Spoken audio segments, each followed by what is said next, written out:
think about me. My father warned me about people like you. Qualifying for the 2026 FIFA World Cup. Mwezi huu jungu limealika ukoko. Tumekuandalia michuano ya kufuzu katika kombe la dunia mwaka 2026 barani Afrika. Kenya itamenyana na Burundi tarehe 7 Juni saa 10 alasiri. Kabla ya kuiandaa Cote d'Ivoire tarehe 11 Juni saa 10 alasiri.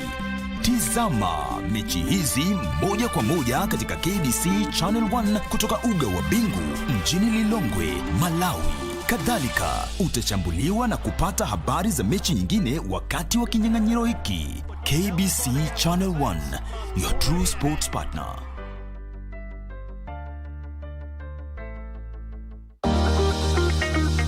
Je, una malimbikizi ya ushuru? Mamlaka ya utozaji ushuru nchini KRA inakupa msamaha wa adhabu na riba ya ushuru kufikia tarehe 31 Disemba 2022 kupitia Tax Amnesty Program. Ili kujua jinsi ya kupata msamaha, jiunge nasi kwenye maonyesho ya barabarani kote nchini ukiletewa na KRA kwa ushirikiano na KBC. Pia tutakuelekeza jinsi ya kujaza fomu za ushuru na kujisajili kwa e-Teams, mfumo mpya unaokusaidia kutoa risiti za kidijitali kwa njia rahisi.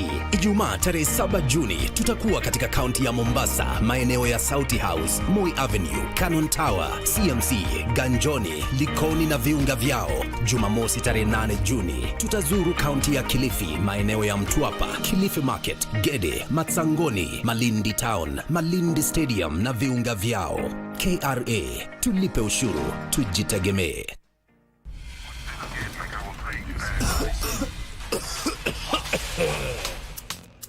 Kikohozi cha muda wowote, kutokwa na jasho kwa wingi usiku, uchungu kwenye kifua, afya kudhoofika, tafuta matibabu.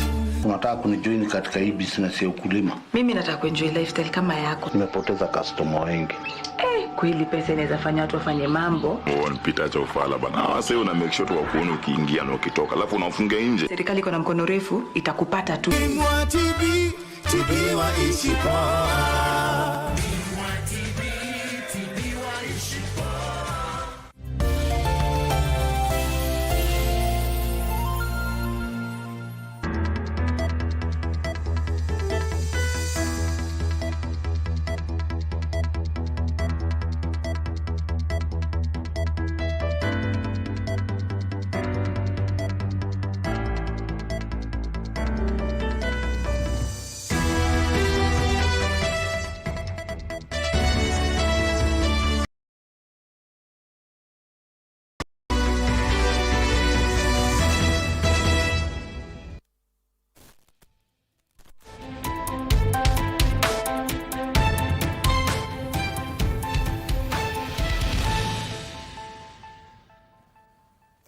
Good afternoon and welcome to Lunchtime News. My name is Jackie Wambiri with the latest news update. Our sign language interpreter is Brian Moraro. Now, to kick us off, 3 more bodies were exhumed from the Shakahola forest on Wednesday during the 5th phase of the ongoing recovery exercise, bringing the death toll to 446. The 5th phase of the exhumation exercise commenced on Monday after an 8-month break. Let's have a look. Shakahola Forest. On day 2 of the 5th phase of the exhumation exercise, a multi-agency team is combing through thickets to dig out bodies from 3 different areas which were part of the 50 grave sites identified for search of remains of victims believed to have been followers of the controversial preacher Paul Mackenzie. Moments later, the multi-agency team managed to dig out 3 bodies which were later loaded on a truck. The area still remains abandoned and under tight security as it is still a crime scene, with the total number of bodies exhumed since last year currently standing at 446. The government has now suspended the exercise until Tuesday next week. Doreen Arange for Lunchtime News. And now in other news, persons with disability across the country have implored upon the government to fully implement Article 54, Section 2 of the Constitution The article requires that all people in the category have a 5% representation across all boards and government entities. At a pre-assembly organized by the National Council of Churches of Kenya at Jumuiya Conference Hall in Limuru, Kiambu County, the NCCK chairperson, Pastor Geoffrey Wanyoike, said specific appeals included revising university entry requirements for special education graduates, ensuring cash transfers to registered PWDs, and expediting the review of the Person with Disabilities Bill 2024.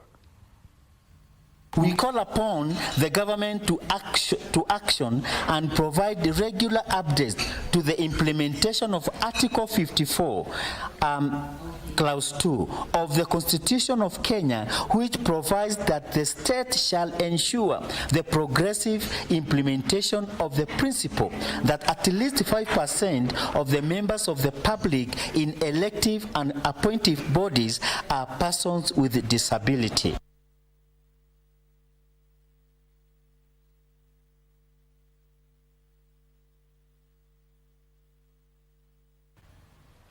Moving on, the graduating class of the Senior Joint Command and Staff Course number 39 has been called upon to capitalize on the lessons learned during the 48-week course and cooperate to address growing regional security challenges. Defense Cabinet Secretary Aiden Duale, who presided over the graduation at the Joint Command and Staff College, lauded the college leadership for equipping the officers with the necessary knowledge for deployment. The current cohort graduated 89 officers from 14 countries.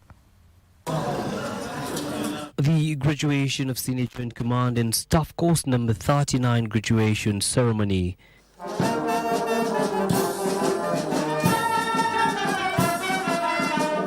"89 officers drawn from Kenya and 14 friendly countries have undertaken a 48 weeks comprehensive training and are now ready to serve.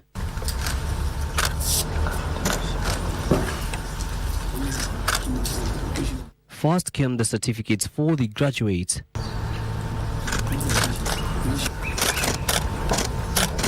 Followed by the awarding of the best performing students. Defense Cabinet Secretary Aiden Duale lauding the class for gaining skills which will be applied in dealing with growing common security challenges. Terrorism remains a significant threat globally and especially in our region.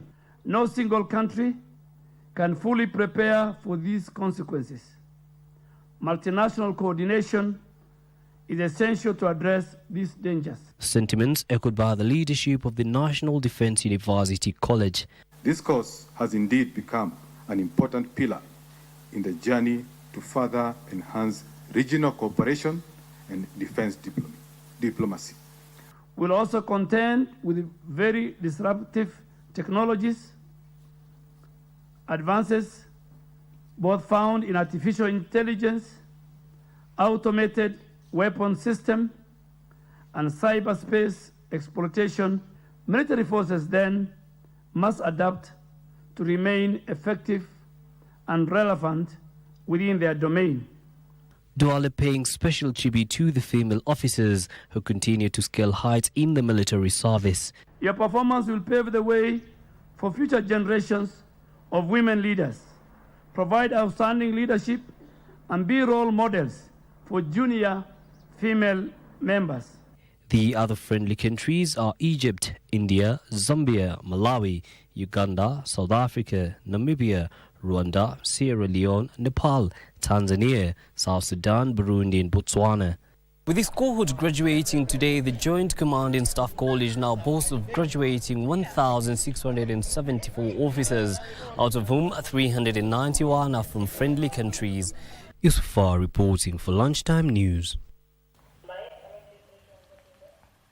And on environmental matters, miners and construction workers in Kisii County have been cautioned against land degradation through their activities. Speaking at Marani Green Stadium in Kituchache North Constituency, Kisii County, during World Environment Day, the County Executive Committee member for Environment and Climate Change, Leah Ogega, called upon all miners to adhere to environmental conservation measures, urging the miners to rehabilitate mines and quarries, by planting trees to curb further environmental destruction. Panda hii miti pia kwa ajili ya kuchunga mazingira yetu. Pia tunaangalia ni miti gani ambayo ni mizuri tutaweza panda.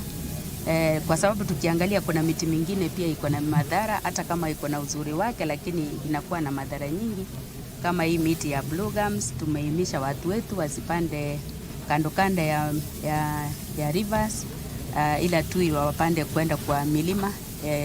Hapo kwa maji waweze kupanda miti ambayo ikunywe maji nyingi.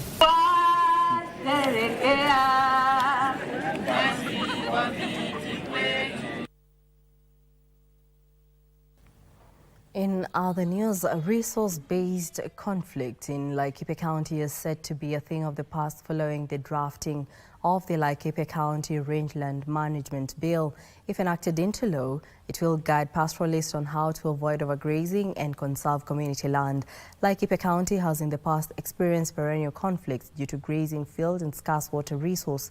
The draft bill, which has already been endorsed by the county executive, will further help in developing measures to eradicate invasive plants which have spread in most parts of Laikipia North Sub-County, displacing dozens of livestock keepers.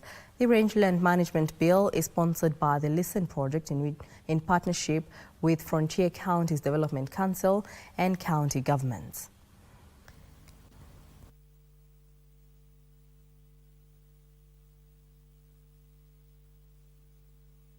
Tumeangalia tukaweza kuunda mikakati ambayo itasaidia wale wafugaji wakiwa pale chini kwenye county waweze kuwa na sera ama na mbinu ya kumanage rangeland, waweze kuwa na mbinu ya kuelekeza watu unalisha mifugo yako wapi kwa wakati upi. We have to get regulation laws that will govern management of our lands. We all aware that Laikipia has 80% of our land is on range, so we have to manage those resources. Tutakuwa tuko na sheria yenye itatuguide ni wapi tutalisha mifugo zetu na ni wapi hatutalisha na ni kwa wakati gani. Kwa hivyo hiyo bill ikipitishwa itakuwa kitu mzuri sana. From environmental matters, Embu County Governor Cecily Mbarire has called on President William Ruto to intervene in the ban on muguka in the coastal region to economically cushion those who relied on the plant in Embu County for livelihood. Speaking in Embu Town, Mbarire took issue with non-compliance with a court order that suspended the ban in Kilifi and Mombasa counties. She, however, called for further research to determine the effects of muguka. Kozi wote wa Embu County hatutakubali mtu aharibu biashara yetu ya muguka. Tunasema tutapigania muguka yetu kwa sababu tunajua muguka sio mbaya. Na tunataka kushikana na president vile ametupatia pesa ya kufanya value addition ya muguka wetu, tuweze kutengeneza juice, tuweze kutengeneza wine, tuweze kutengeneza tea bags, lakini mtu asifikirie atakuja haribu uchumi yetu ya Embu County. Cabinet Secretary for Information, Communication and Digital Economy says inclusive participation by communities in government initiatives is key to addressing existing gaps and perceived marginalization. Speaking in Homa Bay during a public participation forum on national government projects, Eliud Owalo told the Luo community to either actively engage the government or the government will proactively reach out to them.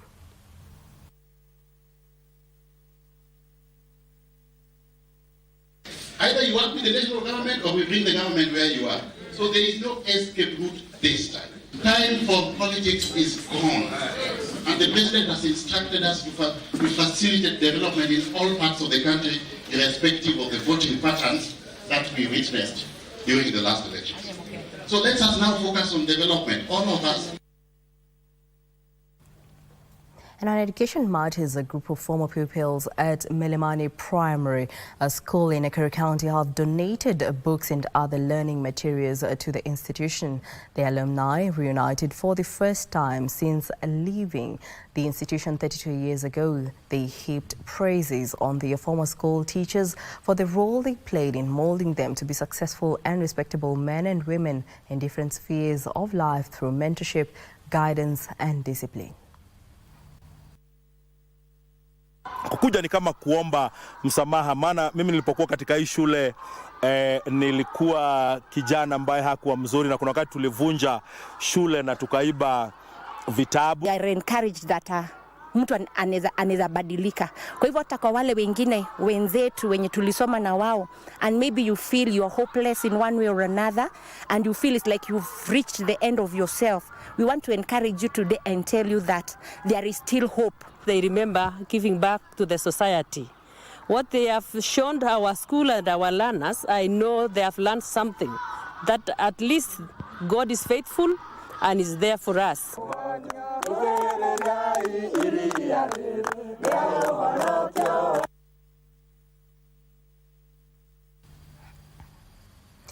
After working for a non-governmental organization well, on that note, we shall be taking this story right after the break. Let's take a break.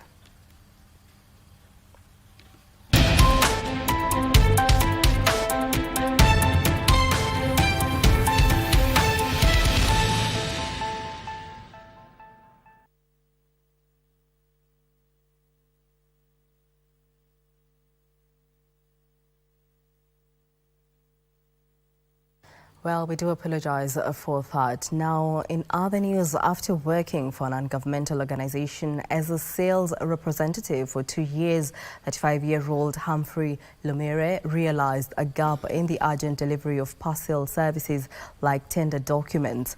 And that is how he conceived a business idea that would later give birth to Impala Couriers.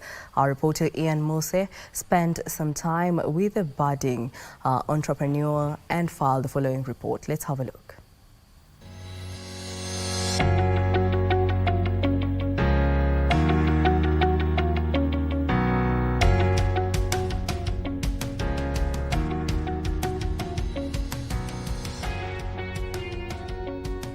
Famous Kenyan author Ngugi wa Thiong'o was the first East African to publish his novel back in 1964 titled Weep Not Child, and from there many writers and publishers have since mushroomed. Just 20 kilometers from the capital Nairobi along Kenyatta Road in Juja, Kiambu County, we meet with one budding publisher, Kevin Omondi Otieno, the founder and CEO of publishing firm African Ink Publishers. I am 26 years old and I'll be turning 27 this September. I'm a teacher by profession. In 2020, during the COVID-19 lockdown, when many businesses were shutting down, Kevin, then just 22 years old, decided to follow his dream and passion and open a publishing company. Currently, I'm the founder and the managing director of African Ink Publishers Limited. During the COVID-19, our job came to an abrupt end, and therefore I decided to follow my passion, and that is why I started to venture and to concentrate on publishing books. Kevin takes us through his 4-year publishing journey. Initially, I started writing, but the process of publishing a book became difficult. I remember there was a time whereby a publisher demanded over 120 Kenyan shillings, which was a huge amount to me, and therefore I decided to do further research on how I can become a publisher so that I can help other writers to publish their books.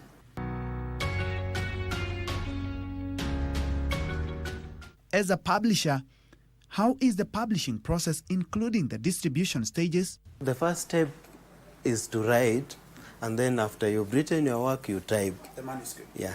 After you type, it becomes a manuscript, and then you submit to the publisher for evaluation.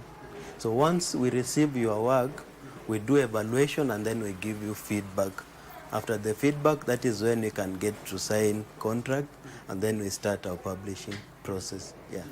Yeah, we have a different type of publishing process. We have what is called traditional publishing, and then we have hybrid publishing. Now, depending with our agreement, if it is traditional publishing, we will be able to publish at our cost, distribute, and pay royalties. But for a case whereby you have decided as a writer to take hybrid publishing, it is upon you to incur the cost involved, and then we guide you on how you can market or distribute your books. The farm is a hive of activity, with workers seamlessly handling the huge bulk of printing materials, while others edit manuscript for final output. He notes with concern the poor reading culture in the country, which he says can be boosted by ebooks and social media. I can say it is very low. Actually, a lot of reading is happening at school level. So for publishers who have ventured in educational materials, they find it very easy. But for someone like me who has decided to venture on street novels and African literature as an entire area of specialization, it is a bit difficult.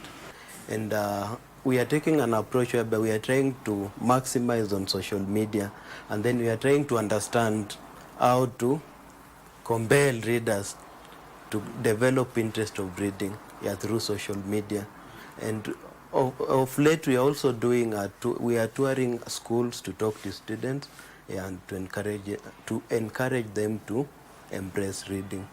With the rise in technology and ebooks, he notes the piracy challenge, which is heavily eating into the business. Currently, we are doing what is called incorporating digital to publishing industry, whereby we are trying to embrace ebooks.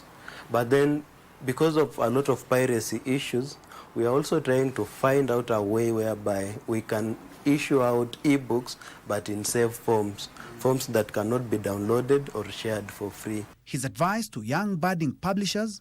We have a huge gap between writers and publishers.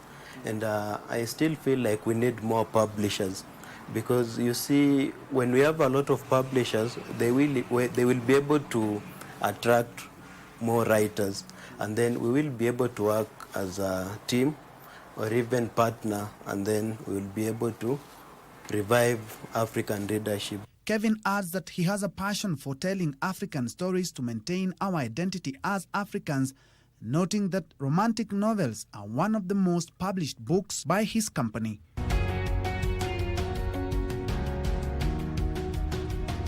His biggest milestone was publishing 15 books of fiction written by former Finance Minister Ambassador Dr. Robinson Njeru Githai. One of a very big name, I think, we recently launched, about 2 weeks ago, we launched 15 titles for Ambassador Honorable Robinson Njeru Githai, and I think those are some of our successes as a company. And how has he been able to stay afloat and flourish after only 4 years? Okay, the challenge is always about capital. But for my case, I started doing online marketing. And I think Facebook is one of the domains that has really sold my work.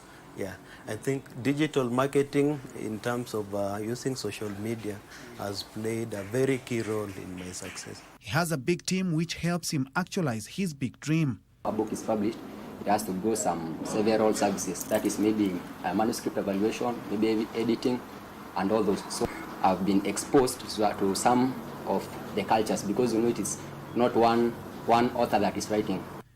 Looking at the well-stocked bookshelves, one can't help but marvel at the literature Kenyans have penned for future generations. Currently, Kevin has enrolled for an MBA course at a local university to sharpen his business skills. His parting shot: I always believe that everyone can become best at what they do, irrespective of their industry or even the level.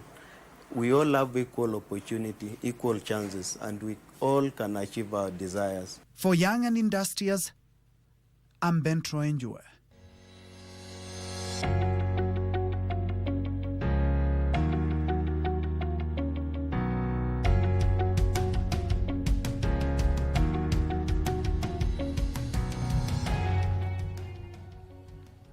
Well, thank you so much, Ben Troindre, for that report on the entrepreneurial journey of Ken Omondi in publishing. Now, in other news, over 150,000 learners who sat for the Kenya Certificate of Secondary Education examination in 2023 have been placed by the Kenya Universities and College Central Placement Service for bachelor degree courses in different universities, with over 75,000 learners being recruited in TVETs. During the 2023 KCSE examination, a total of 899,453 students sat for the examination. Speaking during the launch of the National Education Sector Strategic Plan 2023-2024, Education Cabinet Secretary Ezekiel Machogu assured the learners of disbursement of funds, urging Kenyans who want to further their studies to enroll under the Kenya Universities and Colleges Central Placement Service.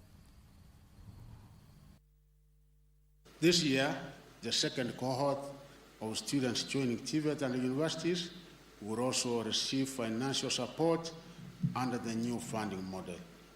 Of the 895,232 candidates who sat the 2023 Kenya Certificate of Secondary Education examination, 153,274 students have been placed by COOPs to various degree programs in universities, including those who applied to the Open University of Kenya. A total of 75,718 applicants were placed in TVET institutions. It should be noted that the application for Open University of Kenya programs continues with the COOPs portal. Members of Samburu County Assembly have called on the government to expedite investigations into the murder of Morijo Ward MCA Paul Leshimpiro, who was allegedly shot dead by bandits 3 months ago. The leaders expressed concern that the delay in concluding investigations was doing the late family a lot of injustice. Samburu County Commissioner John Cheruiyot, however, urged the MCAs to be patient as the investigations are still ongoing.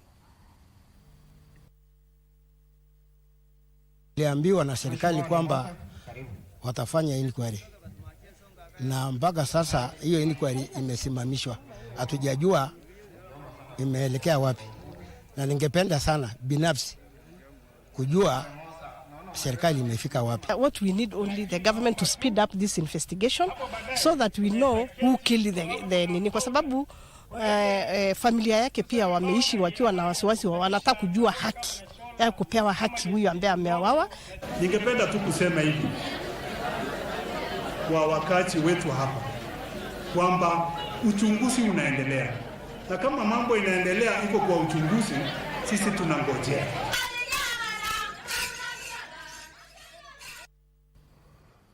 Residents of Maweni in Malindi Town, Kilifi County, are crying foul after their houses were demolished by the Kilifi County government to pave way for construction of a road. The residents claimed that they had not been given adequate notice to vacate the land earmarked for the construction of the road from Pentagon area to the Jesus Cares Center Church. A section of the affected residents said they had lived in the area for more than 30 years and had been promised that they would be relocated to an alternative land. Tukasemekana tutapelekwa sehemu fulani tukajenge, na hiyo sehemu ilikuwa inanunuliwa kila eka moja $300,000 Shimbo Mavi huko. Sehemu hiyo hatujapelekwa, na mimi nilichukua pesa yangu nikamwambia nipelekeni nijenge, wakakataa. Kitu kingine ambacho kinazidi kuumiza mioyo zaidi ni kwamba basi hata kama ni barabara mmebadilisha kwamba mtatoa hizo mita zenu ambazo mnataka, tupatieni muda wa kuweza kutoa vyombo vyetu tuweze kutafuta pale kwa hifadhi, kwa sababu hii ni ghafla. Hapa kumehold wanawake zaidi ya 50 wanafanya biashara. They are single mothers. Hawa wamama wanasomesha watoto secondary. We have loans to settle. Sasa kama hawa tunafanywa hivi, sisi kama wamama tunakimbilia wapi? Well, that report brings us to a break here on Lunchtime News. Don't go too far, we still have more news coming up.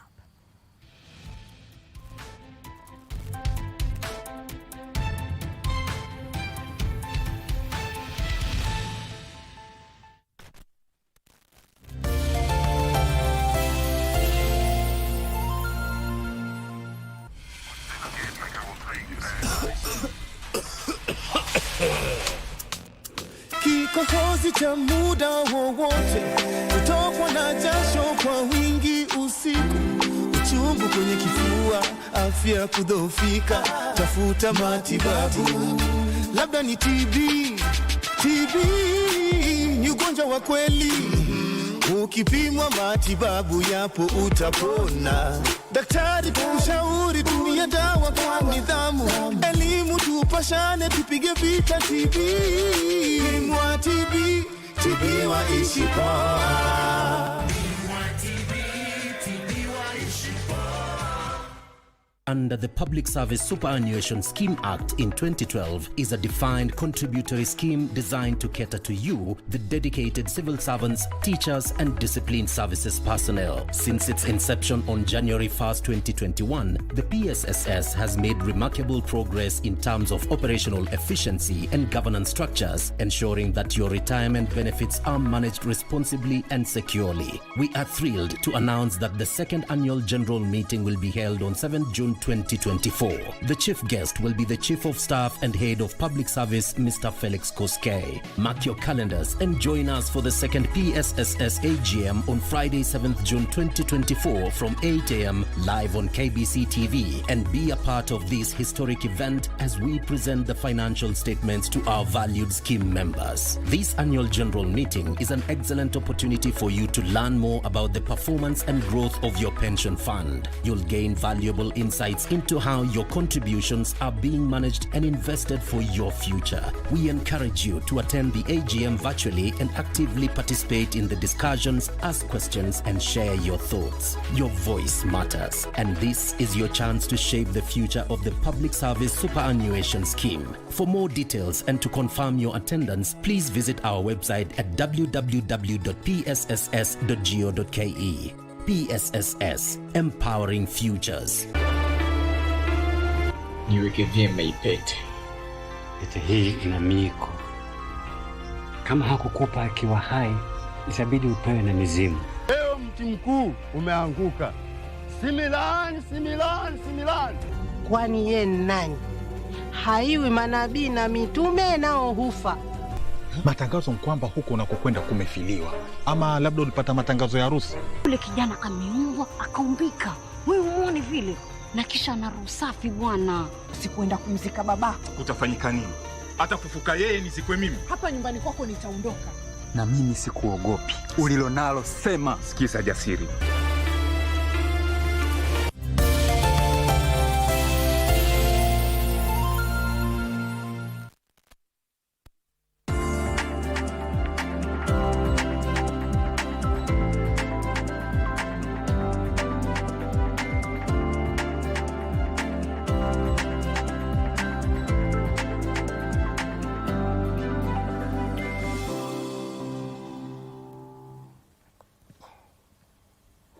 Welcome back. Now let's take a look at business news, where the government has proposed an increased budgetary allocation of 14.5 billion shillings for all counties towards electrification projects as a movement to enlist more citizens onto the national grid. Legislators debating the draft 2024-2025 also hailed the additional 2 billion shilling allocated to the Coffee Cherry Fund, noting that it would enhance coffee production.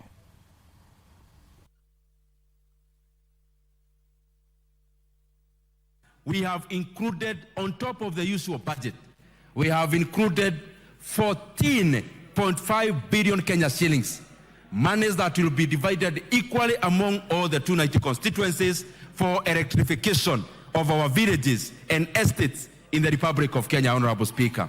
And Honorable Speaker, what we did in the narration of that vote, because we know there are some constituencies which has very high connectivity, but they also have other challenges around lighting.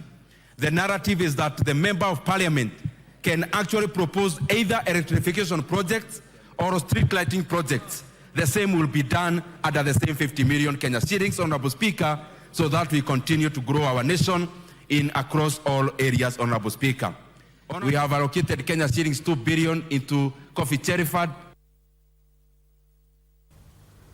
The affordable housing project in Thika, seeking to build 600 housing units, is now 20% Now, the housing project that was launched in September last year near the Huduma Center is expected to be complete by July next year.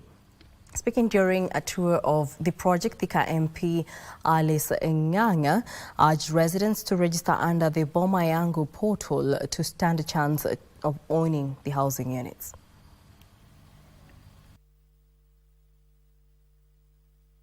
Please come and own a home. They are not expensive. It is something you only give your 10% and you own a home. Go to Boma Yetu, register yourself. Go to Boma Yetu and register yourself. Na wanathika sitaki muachwe nyuma. These homes are going to 16th floor. And you tell me you are not coming to own a home here. And it's only 10% and you have your own home. And the compound is superb. After they are done with this side of residential areas, they are heading to the other side that is commercial, where you're going to be having your supermarket inside, you are going to have your grocery inside, you are going to have your baba inside. We'll be having 975 units. So far, where we are, block number 3, which is 3-bedroom, we are preparing to do 7th floor. And block number 2, we are also preparing to do the same 7th floor. So structure, we are looking at maybe by February next year, we'll be done with the structure. My dear friends, these doors have been made here. Schneider Electric has boosted training on solar, wind and other renewable energy with the aim of driving innovation through donation of key training equipment at PC.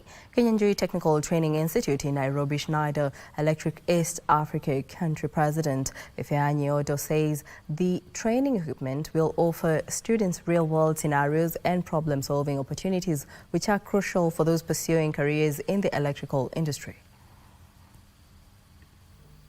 Everything that we do, and with energy efficiency, industries could benefit because then they can optimize their cost of production, which also means more affordable products for everybody. We have commissioned here a Center for Excellence in PC Kinywanji in a country that is excellent in terms of production of energy, because 90% of the energy produced in Kenya is from renewable. So I think that is meeting two lines of excellence, the excellence of the production of Kenya, but the excellence also of the TVET and the skills. The Turkish airport ground services company that acquired an Indonesian peer expects massive growth in the Southeast Asian nation aviation sector after announcing an acquisition of 7.5 million euros, marking its entry into Southeast Asia's largest economy. Here are the details of these and other stories making headlines across the globe. Celebi Aviation has announced the acquisition of 100% of PTN, an Indonesian ground handling company, for 7.5 million euros, marking its entry into Southeast Asia's largest economy. PTN operates at 26 airports in Indonesia.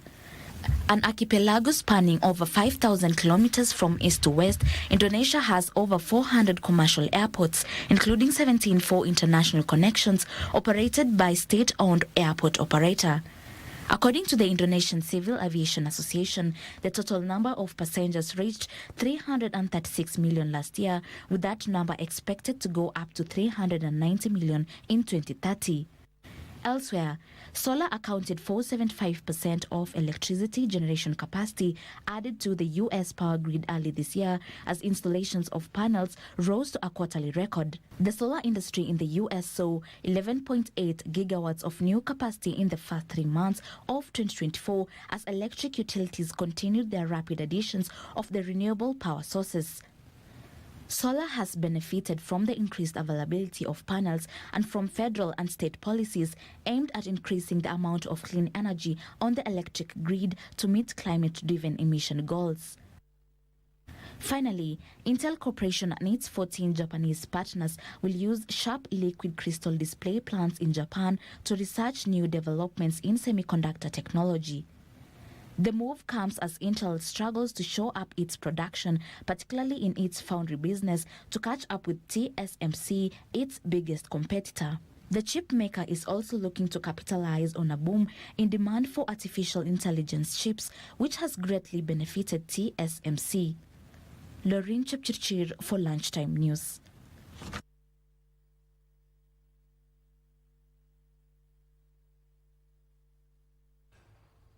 Well, and thank you so much for joining us this afternoon. So we shall be crossing over to the business interview segment whereby we're joined by Lillian Gashoki, who is the Director of Dream Credit Limited and a senior member at Business Networking International. Well, thank you so much, Lillian, for joining us this afternoon. Thank you very much for having me. All right, perhaps to kick us off, tell us a little bit about BNI and how you joined that organization. BNI basically is a networking organization. I've been a member for the last 8 years. And what is BNI? It's Business Networking International, that connects entrepreneurs to co-create opportunities for each other through referrals. All right, so how do business and professional referral organizations contribute to increased trade? Normally what happens as a business, you may connect with another business where you can be able to get an opportunity in that business. So how this contributes is that when members come together with networking, in a networking organization in a structured way, there are opportunities they could explore. For instance, with BNI, it's a global institution that has been there for over 40 years. And this opens up not just about the Kenyan market, but it opens the opportunity in the global space in terms of increasing sales, and this can contribute to the economic prosperity of our nation. So of the $4 billion worth of business generated through the Business Network International platforms last year, which were the main beneficiary sectors? Out of the 54 billion worth of business generated, bulk of that went to legal, the financial industry, media advertising for members who are in the network. We also saw a lot of beneficiaries in terms of real estate and also construction industry. In addition, we saw the healthcare, the health sector being a beneficiary, not forgetting the retail trend. All right. So, and as we look at trade, despite Kenya's hosting various domestic and international meetings, offering business-to-business networking platforms, securing markets remains the biggest headache to most of the businesses in the country. So where is the disconnect in this? The big disconnect that we find is when people don't follow up to build long-lasting relationship. You get to a networking forum, you take business cards, but you do not follow up. So it's very critical to not only just to follow up, but also establish relationships where you could create partnership within those countries, connections, and it could also be a collaboration opportunity. It's also important to research and understand exactly what you want to sell and also utilize the local resources there. All right, so perhaps as we, you say that there is need to follow up once the introduction or rather once the introduction happens. Perhaps what are the business referral opportunities in the country? Right now, what we are seeing, tourism is one of them. We're also seeing huge opportunity in agribusiness space. In addition, it's good to note that retail trend, and bearing in mind Kenya is a hub in terms of technology, and it's a Savannah Valley for Africa. So we find opportunity in ICT space. In terms of e-commerce, that is quite huge. And the fact that Kenya is a gateway to the East African community, that opens up opportunities for logistics as well as trade-related opportunities there. All right, and how do those involved in business-to-business deals surmount barriers to trade, especially when dealing with buyers in other countries? One of the biggest challenges people may encounter is lack of understanding in terms of international trade laws. It's good to research and get to understand what does it entail, and what is the requirement of that specific market. It's also key to understand the cultural issues that come up in different markets. And with that clear understanding, you can be able to navigate. And BNI, for instance, provide very structured research in terms of what does that market entail. And for example, if I'm dealing with a BNI member or an introduction from maybe Uganda, I'm able to understand what do I need in that country in terms of the laws. So that, by and large, mitigates that challenge. All right. So perhaps for those entering business to business with counterparts in other countries, what are the common issues that emerge involving international trade? One of the biggest challenges that we see is lack of data. People don't taking advantage to get more information in terms of if I'm willing to sell in a certain market, say Europe, what is the data source like for that market depending on what I'm selling. So it's important to do the research. We also see a challenge, again, when it comes to the laws of the place. It's going to take professionals to assist you in that because that can be a huge challenge. And also to, when it comes to cultural issues, it's good also to consider getting local resources on the ground as well as seeking collaboration and partnership which can mitigate some of these challenges. It's also good to mention about the logistical issues. Maybe you want to transport maybe tea to India. How are those logistics like? So those are some of the challenges that face business leaders. Mm-hmm. So in 2022, BNI in Kenya and Uganda generated, or rather, it showed impressive referral statistics. So how do these figures translate to real businesses in the country, in both countries? Normally when referral is shared, it's an open door to do business. So the moment a member follows up, there's an opportunity to close that business. BNI is quite structured. There's a system which tracks all the business that we generate. So once you get a referral, it becomes much easier to close as opposed to cold calling. And imagine if you just walk into a business, which is not a referral, will make you'll take more time to close what last supposed to be to a referral. I just want to give one case study. During our last convention, there is a member who collaborated with a business in Uganda, which generated about 1 billion Kenya shillings. That would not have been possible without a structured network, because sometimes when you're not in a structured network, the issue of trust comes in, and people do business with people they trust. So that platform has been an enabler to many business leaders. All right, now looking ahead, what are your expectations of BNI? Looking ahead, what are the expectations?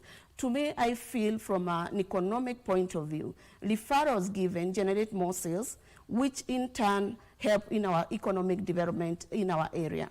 And as we look at the future of BNI, we are looking at increasing our membership to 1,000 members. Currently, we are 554 businesses, and we are looking at growing that. And the why is the economic impact, because those are jobs that are created. When it comes to taxes, those are taxes being paid. So BNI is an enabler. So when I look from the global space, we are looking at growth. I look at, for instance, when during COVID, we still transacted as businesses. And the bigger why, because we are based on trust. And I want to give an example of a BNI member who is in travel and just joined. Then COVID hit in March, and she was wondering, do I leave BNI? But we came together and asked, what else can you do? And she was able to create opportunity where people can go to the park, and we supported that BNI member to be able to navigate. Were it not for that, travel was all closed, hotels were closed, she would have just closed her business. So we come together even to support from ideas and also consume from each other. And those are opportunities. Very well. Now, Lillian, we're coming to an end of this interview. Perhaps, what are your closing remarks? My closing remarks is the emphasis on structured networking to create opportunities for businesses and contribute to the economic development. And it's also important for businesses, owners, and professionals to attend networking events like the East African BNI Convention that will be happening on 16th of August this year in Shapai in Naivasha. And what is in there? This connects the players in the East African region. And with that, one can be able to start the conversation that opens opportunities for referrals for one another. I believe together we can be able to create opportunities for one another, open the markets in the East African region, the fact that Kenya is a hub in the East African community, and in addition, this can contribute to the growth and prosperity of our region. Thank you. Well, thank you so much, Lillian, for sharing your insights and inspiring. It is inspiring to hear how BNI has fostered such a strong network. Well, thank you so much, Lillian. Thank you. All right, now we cross over to sports news, where Sports Cabinet Secretary Abubu Namwamba has challenged the National Rugby Sevens team Shujaa to a podium finish at this year's Olympic Games in Paris. Ababu predicted Shujaa was rather primed for success at the July 26th, August 11th Olympics owing to their recent impressive run. Kenya rejoined the World Rugby 7 Series after successfully negotiating the qualification phase that consisted of 3 legs in the Challenger Series and promotion play of now Namwamba-backed Shujaa to maintain the purple patch, promising the government's support in their preparation ahead of the 3rd consecutive appearance at the Olympics. Meanwhile, each player in the 13-member squad and the technical bench that beats Germany 33-15 to rejoin the World 7 Series has been awarded 300,000 shillings. The government presented 5.7 million shilling check to the team during a dinner hosted last evening at a Nairobi hotel to honor Shujaa's recent success.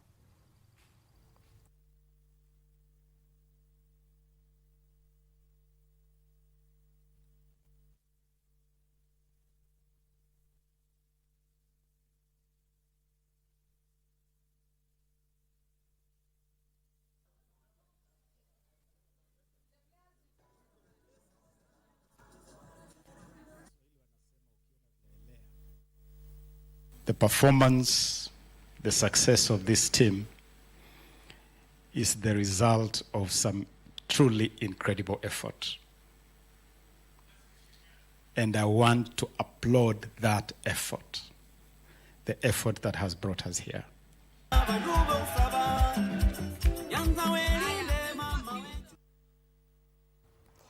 Now, France registered a comfortable 3-0 win over Luxembourg in a pre-Euro 2024 friendly played in Metz. Now, host Belgium secured a 2-0 victory over Montenegro, while Denmark beat Sweden 2-1. Forward Kolo Muani put France in front in the first half before Jonathan Klaus doubled the lead in the 70th minute. Mbappe added the 3rd goal for the Blues in the 85th minute to seal the victory. France. In other friendly matches, host Spain thrashed Andorra 5-0, Slovakia beat San Marino 4-0, visitors Kosovo lost 3-0 to Norway, host Belgium secured a 2-0 victory over Montenegro, while Denmark defeated Sweden 2-1. And scores a beauty!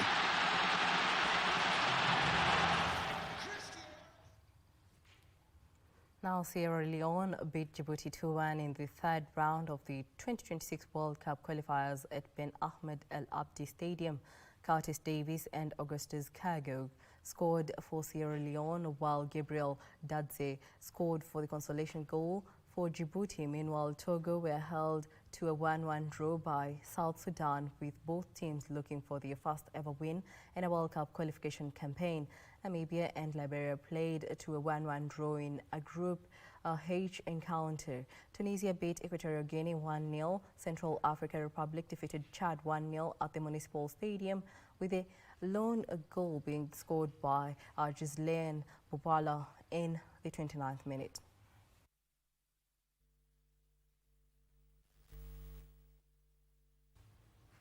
Now, Russia's 38th seed Miraa Andreeva became the youngest Grand Slam semi-finalist since 1997 after the 17-year-old beat 2nd seed Aryna Sabalenka in straight sets in the French Open. The Russian will take on Jasmine Paolini after the Italian defeated 4th seed Elena Rybakina.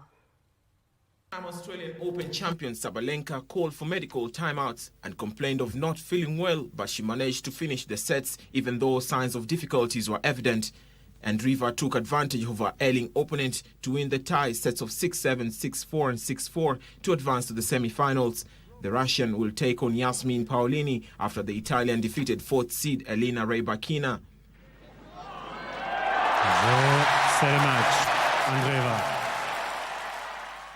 Meanwhile, Germany's 4th seed Alexander Zverev made it to the semi-finals for the 4th consecutive year after a set of 6-4, 7-6 and 6-4 win over Alex de Minaur.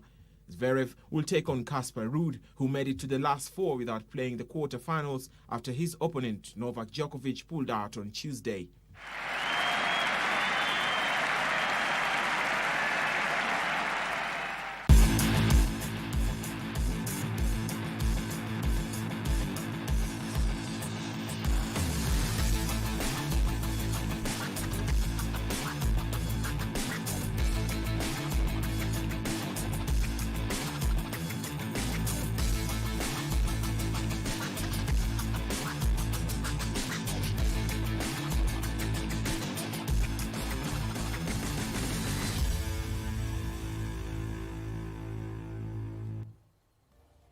Well, that brings us to the end of our bulletin this afternoon. Thank you so much for choosing KBC Channel 1 Lunchtime News. Our sign language interpreter is Brian Moraro.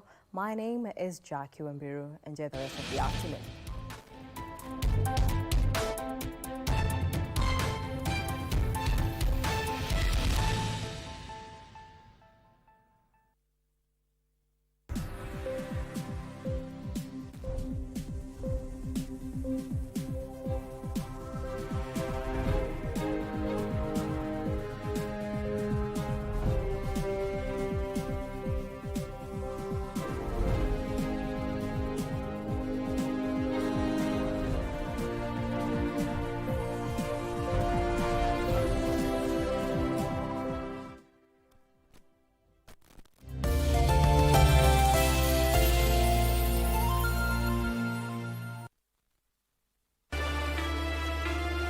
Niweke vyema ipete.